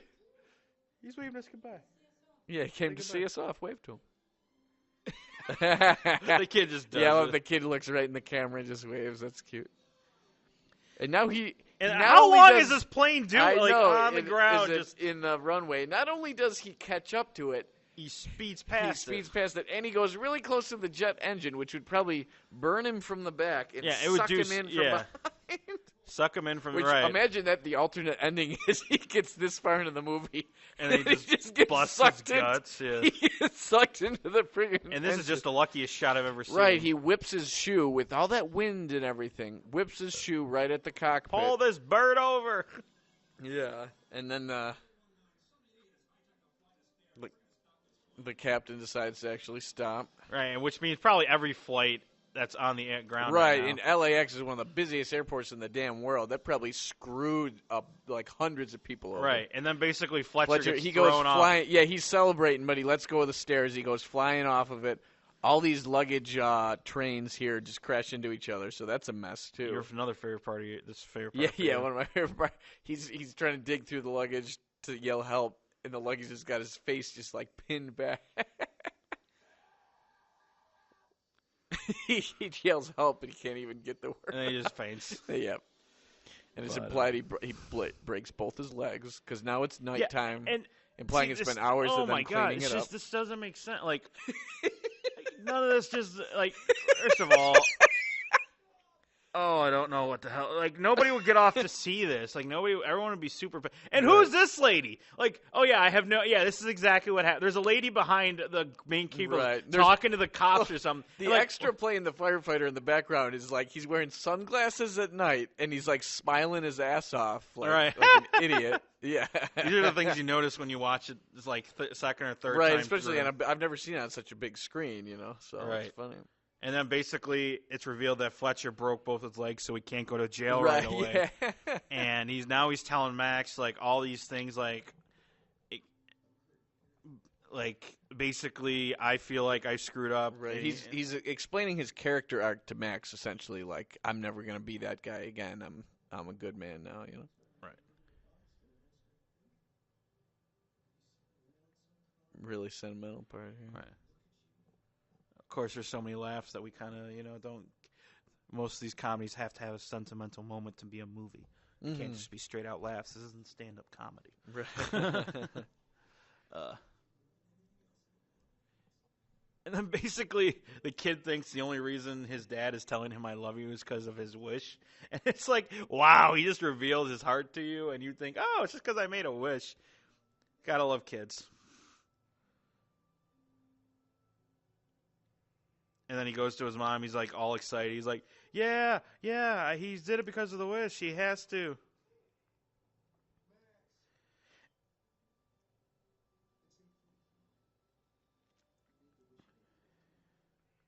Right, and he's telling him like, wait a minute, it's I've been able to lie for the last half hour. Right. And basically you learn that you have to be honest. Like, you have to be honest with the kids. Mm-hmm. And basically Max goes, do we have to go to Boston? And Jerry gets screwed in this whole ordeal. Like, he thinks he has his life set at this point. Right. He's and like, basically the woman of his dreams I've is got like, the girl. I'm going to, be in this family. I've got my job. We're escaping in Boston. And he's the nicer guy in this situation. Right. You would want to cheer for him So it's normally. Conflicting, yes. But that's what makes it a good movie. If they made it that he's actually secretly a bad person. Ticket. Basically, you can fly whenever you want to. Like, what the heck does that? Yeah, I don't think those exist anymore. Right. Pretty sure you have to be assigned to a flight. Yeah, Jerry, go cut off your foot and saw. Which happens after this movie too. Right, that's true. And then basically we skip a year forward to Max, which wouldn't be a year technically. It'd be a year and a day. But wow, yeah. And this is a much different birthday. It's a low-key birthday. It's because they learned from last year. Yeah, they learned from last year. Yeah. Basically, they're a little brat of a kid. He's about to blow out the candles, and Fletcher goes, "Wait, maybe this isn't a good idea." But he lets him do it. Yeah, and I'm looking at this. Okay, so there's lights on in the background. You're telling me, like, my film. There's no way that much light was produced. Yeah, that much light was made by Max candles. blows the candles out, and the whole house basically gets dark. And it's like, how was it? And I know you turn off the lights usually when you sing Happy Birthday, but I would still be like, people would be snapping pictures. There would be light in the room. And basically, he turns on the lights, and Fletcher and Audrey are kissing. Are kissing again, so implying they love each other again. They're getting back together, probably. Maybe it implies over this year his character arc stayed true, and she realized. Well, he has to be living there again. I would think. Yeah. He actually is a good person again. Yeah. And then basically they think, oh, it's just because Max ordered or wished for this. Oh, he must have wished for this. And no, I wished for roller skates. Yeah. But his hand hurts. Yeah, and she goes, oh, here's the knife. You want to cut the cake? And she calls him Dad again. And he goes, oh, I'd love to, but... Basically how we started this movie. Yeah, beginning and ends with the club. But now it's both the son and the mom running away from So basically, sub-zero really temperatures don't work on it anymore. It's adapted to its new environment. They zoom out on the house to end it as they're running. And then basically our favorite, I mean, if I had to think, this is our favorite part of the whole movie are the bloopers. Oh, yeah. Bloopers are exactly. They're hysterical. Yeah. They are hysterical. And basically, you got to watch, go YouTube. I mean, it's kind of hard to describe it without laughing. A lot of them are very physical, but. Right. First blooper is instead of talking to the girl in the elevator. The attractive woman in the elevator, he just tackles her. Now he's just trying to think of other really provocative things to say at her. And it's kind of funny to see it from different camera angles. Right, unused angles and stuff. It's he picks up the coffee thermos and he's making it talk to his client. Now he's pouring the water and it sounds like he's peeing, so he just goes, ah.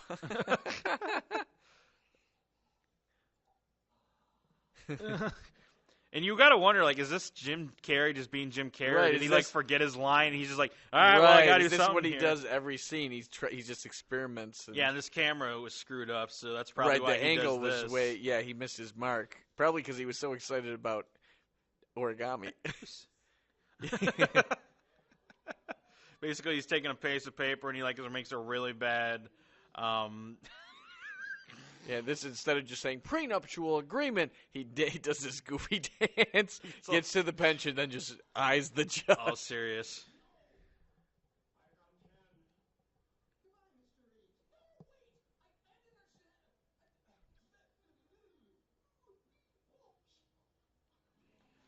And this is going to be hard to describe, but basically, when the secretary is walking away, he pretends to cast a line like he's fishing, reel her in, and then take a picture holding the fish.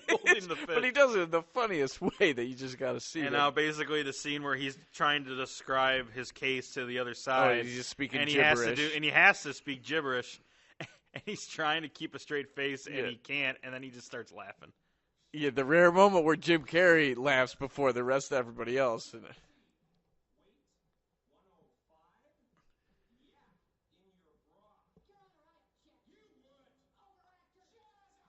The other lawyer, they're supposed to go back and forth the insults, but the first one she throws out is overactor.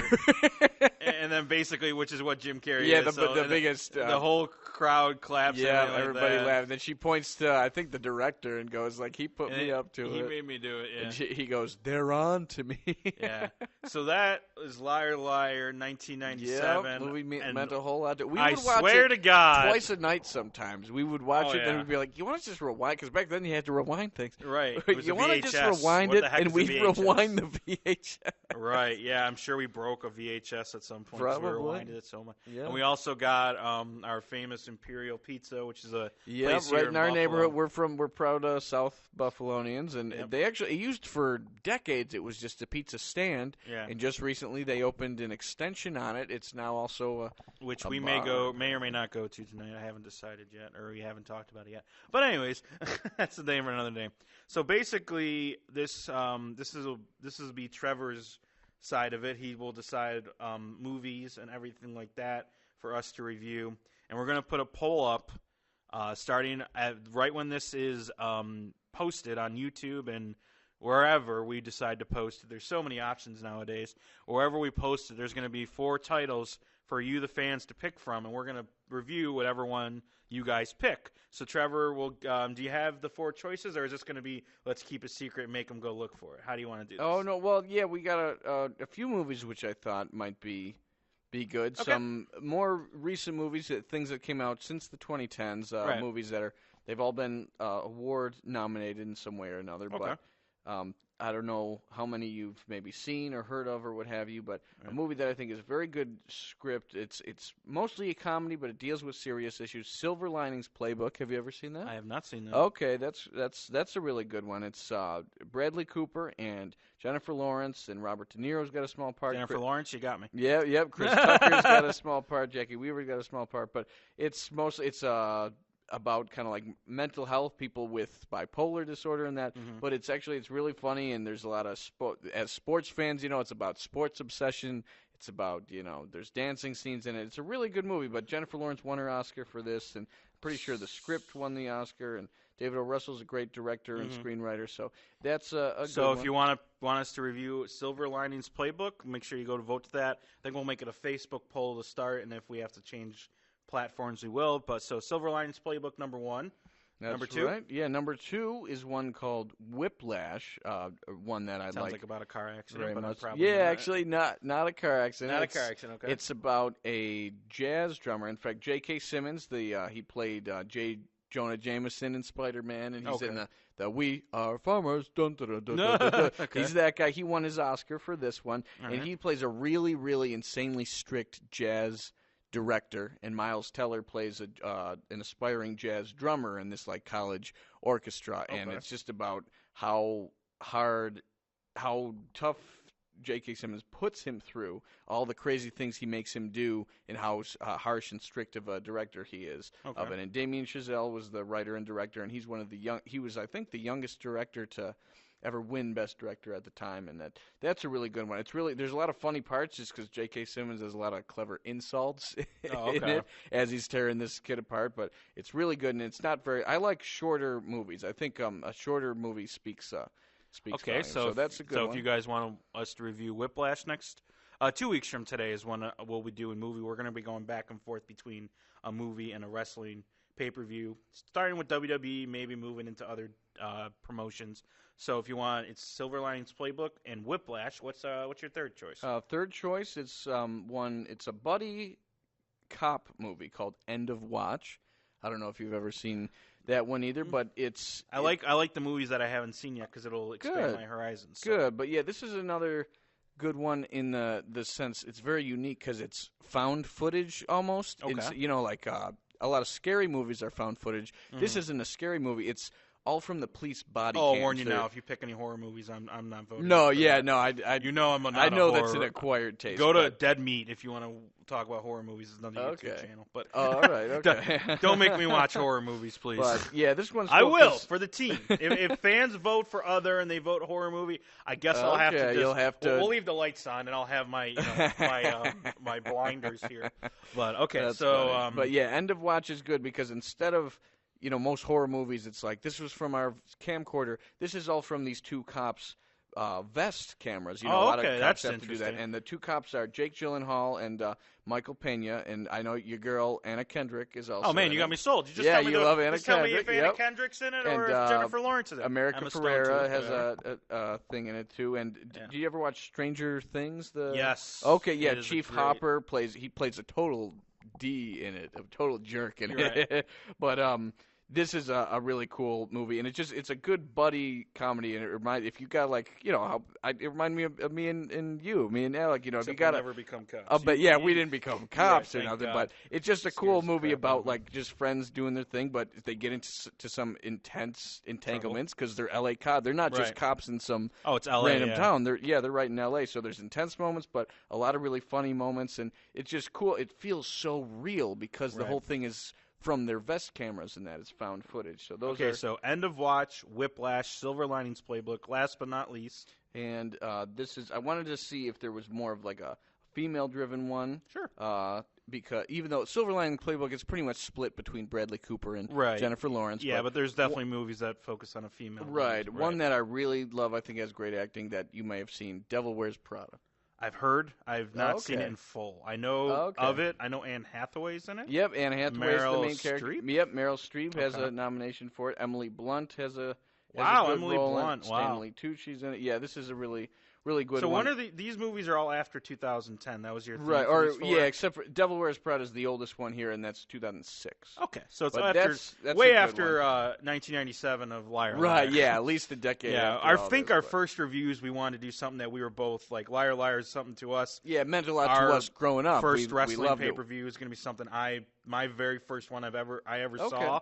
So, and I don't know if you're gonna watch it before, or you're just gonna come in cold and see what happens. Okay. I Yeah, I think however I you probably want to watch it because as much all these movies are some of my favorite movies, but I haven't necessarily watched them all within the last year or so. So we're gonna put this up on Facebook. I believe this show, whenever this show gets posted on YouTube, we will also put it there. But the poll will be on Facebook, and whoever, well, I mean, obviously both of us will vote.